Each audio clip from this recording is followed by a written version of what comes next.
I know cereal isn't the healthiest breakfast option for kids, but my toddler loves cereal, so I want to know some cereals that would be healthy. Um, and you mentioned, you didn't put the brand name, I don't think, Danae, but you mentioned it has a panda on the front. I've tried that one. It's organic, if I'm remembering correctly, and it tastes good. So I'm sure there are worse options. I'm sure there are a heck of a lot of worse options. I don't know what the sugar content on that one is. In general, when I'm looking at cereals for kids or even for adults, I love cereal. I can't buy it that often because I tend to overeat it. It's hard, one of those things that's hard for me to stop. But in general, first thing I'm going to look at is the ingredients. I want really clean ingredients. If it looks like chemical soup on the back of your cereal box, it doesn't matter how much sugar or protein or whatever is in there. It's just not a good thing for your body. So ingredients first. Any grains that are in the cereal, I would like them to be whole grains. So it's simple to see that.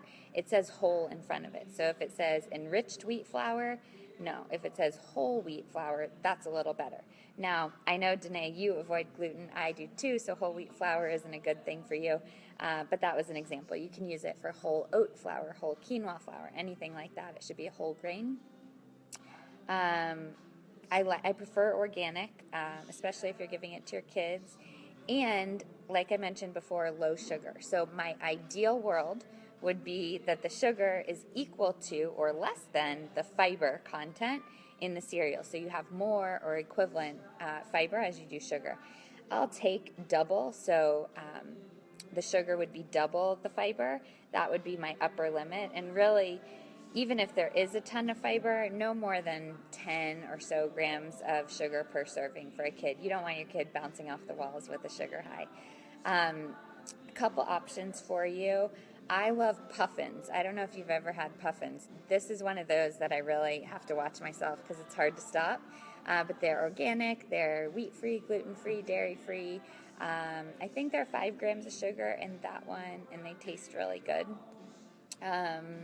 Let's see, I wrote down a couple more options. Oh, just plain puffed grains, so puffed rice, puffed kamut with no other ingredients. They're in those like budget bags, like you go to the cereal aisle and they're down at the bottom in the section that no one looks at, but they taste good. Just like puffed kamut, puffed rice, puffed millet is a good one. 2 more options. Cheerios are not organic, but they're a low sugar option for cereal.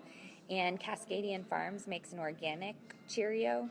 They call it Organic O's or something. That's good. And then Heart to Heart Honey Toasted Oat Cereal. That stuff is delish. Look for that one for sure.